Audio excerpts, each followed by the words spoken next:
It's like, this is what you read about in the magazines for years, and here you are up there with all the guys. It's a tremendous feeling just to be up there with the guys. The next feeling is to actually win the show. Number 20. Muscle for me means a little bit of art, and I remember when I was really young, I wanted to be a dancer, and my dad said that if I would go to dancing, he would disown me as a kid, and I was 5 years old because he said it would be only for homosexuals. So, you see, my dad is very conservative and very old-fashioned. So, but I had that dancing and that body behavior inside of me. I wanted to express my body somehow. And I found myself doing that after, long years in sport. In bodybuilding, because I go on the stage and I pose. That's the closest thing for dancing.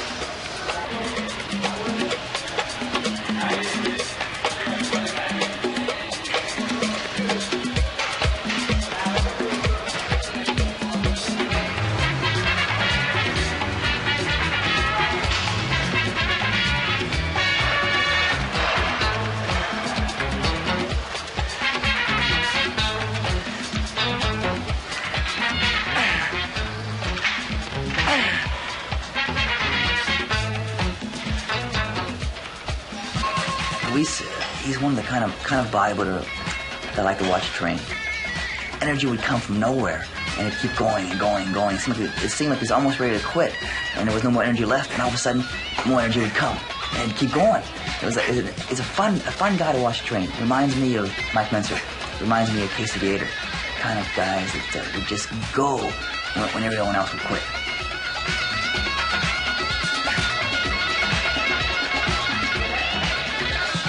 Muscle is just one of my attributes, but there are other edges that you also have to work along with your body, and that's my spiritual and my mental too. In order to believe that you can do something, you have to have knowledge and you have to have faith. I was depleted until this morning. Excuse me. You're flat now then. Yeah, pretty flat. I've been coming from 4 days carb depletion. I had a half of a yam and a little bowl like this of oatmeal. Are you hungry? No. My stomach's really what? Shrunk. Let's see it. Let's see the abshot. Oh my God. Now when you fill up with carbohydrates, that's going to be much larger, isn't it? Yeah, just the skin is going to stretch. Inflate, and I get tighter all over.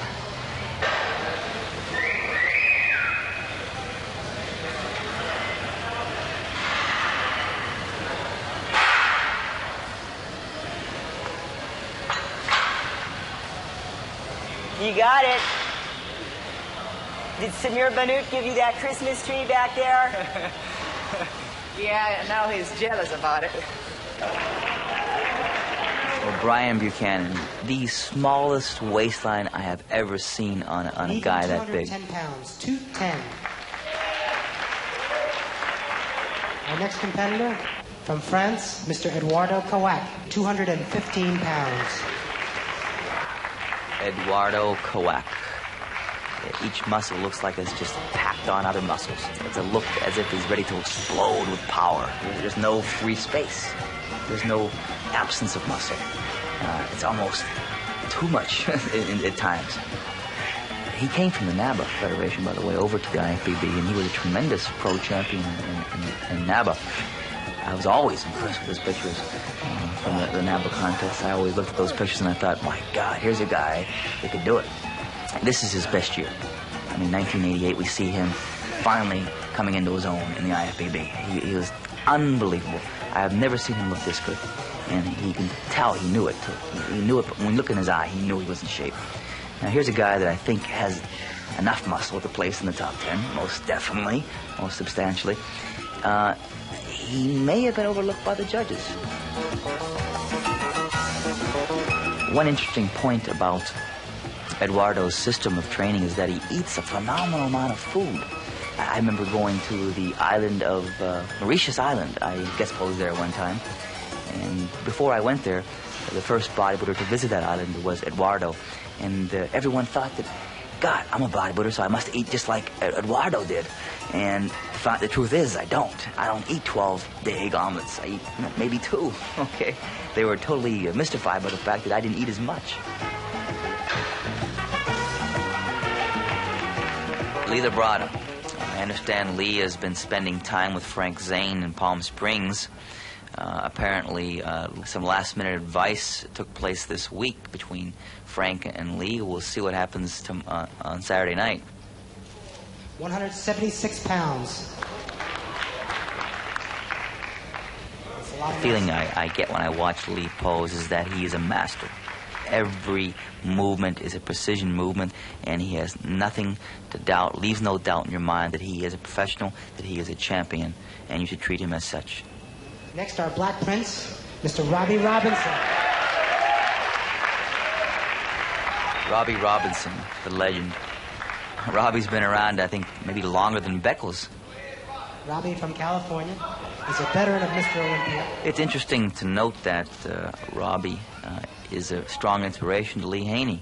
216 and a half. 216 pounds and a half. Gary Strydom, the great white hope, the next big white man. I mean, and Gary is big. I think that he's actually held off purposely from competing in Mr. Olympia to try to groom himself, to do the very best he can upon his first entry to the Mr. Olympia. 229.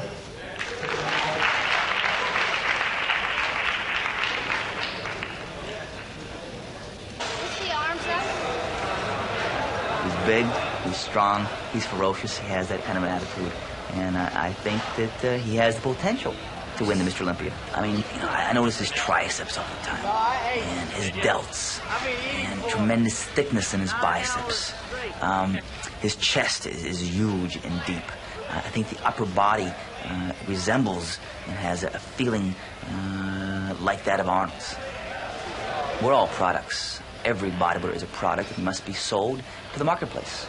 Gary Strydom realizes this, that he has to package himself the best he can be packaged and market himself and present himself to the marketplace to be bought and to be sold as Mr. Olympia. I mean, if you don't know about a product, you're not going to buy it. And Gary's aware of this. It's a very simple thing, yet I think he does it very well.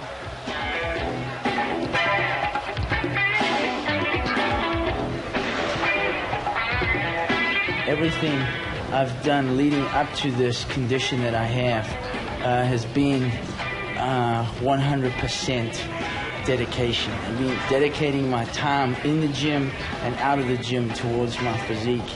It's a very demanding sport. It's probably the most demanding sport around because it's 24 hours a day, non-stop. You take it wherever you go. Psychologically, it's wherever you go. Physically, it's wherever you go. So the environment can weaken you. And there's so many people out there that are weak today, that don't have discipline, that can discourage you. So you've got to surround yourself with positive people constantly. And this is what I've done. And I think this is the main contributions towards my success.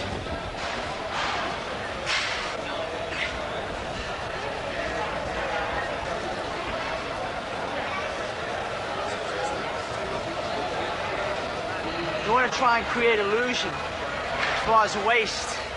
The smaller your waist looks, the bigger your shoulders get, and vice versa. The bigger your shoulders get. See? My training schedule pretty much is twice a day, 2 hours in the morning, 2 hours at night. My training is very intense. I come to the gym to train only. There's no talking, no hanging out, no visiting. I'm all business when I get in the gym and I start lifting weights. Diet, a lot of people ask me about diet. They ask me how much percent is diet, how much percent is training. Well, training is 100%, of course, but diet is the other 100%. There's no 20% or 50% one, 50% the other. I eat high carbohydrate, high protein diet, very low fat throughout the year. Tremendous amount of calories because of the metabolism I have. I have a very fast metabolism. I'm very tall, and I've got a big structure, so I need 7 meals a day, and it's all timed around eating every 2-3 hours. They're pretty much going to be close to 1,000 calories each if I'm going to be eating 7,000 calories a day. I eat 7,000 in the off season and progressively bring it down to the lowest, which is anywhere between 3,500 and 4,000 calories pre-contest. Just to maintain, I practically got to eat 4,000 calories a day.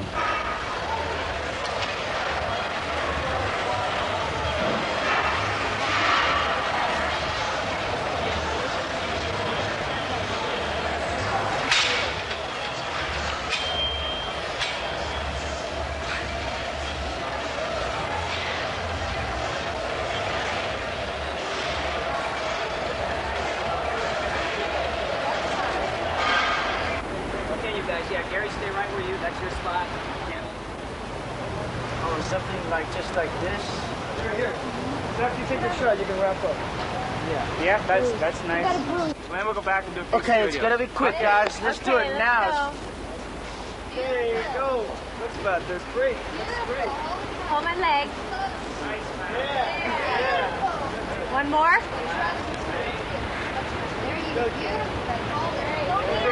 Yeah, you put your knee down. No knee. That's good. Like that, kid. Okay, let's see it. Yeah, there you go. Nice. Okay, let me get that one again. Hang on. Cam, do what you're doing, babe. Everything's high. Okay, let's do this next shot twice again, okay? I'm right up here, not there. One. Yeah. Yeah, beautiful. Okay, Cam. Nice. Smile. Nice. Thank you. Okay, let's kind of move you guys, towel them up, and let's get a different pose going.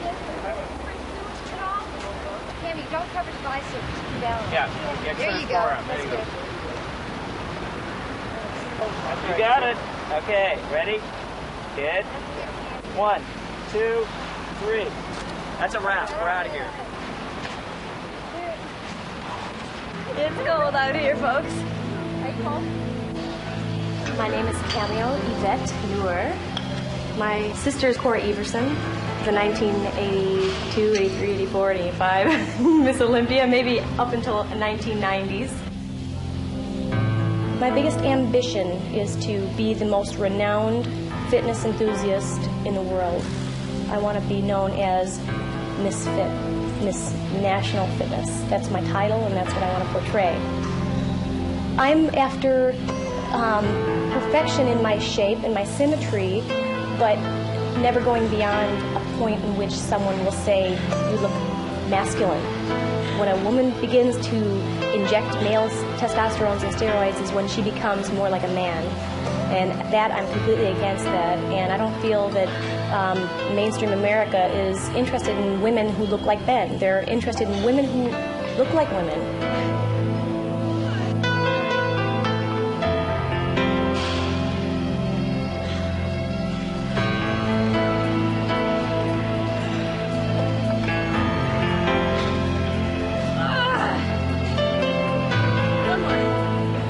I love to dance. I love going dancing. I always, in the back of my mind, do things that burn calories. I mean, it's probably sick, but when I go out dancing, I think, oh, I'm going to burn off 600 calories, dancing my buns off, having a great time.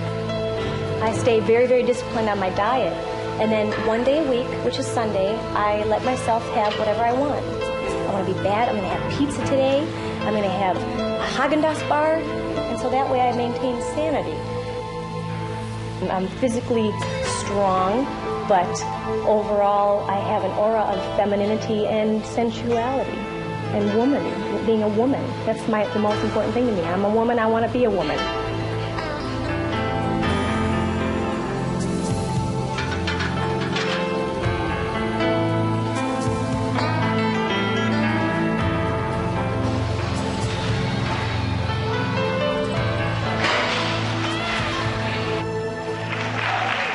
Sean Ray, one of our very young competitors, I think that he may very well be Mr. Olympia someday.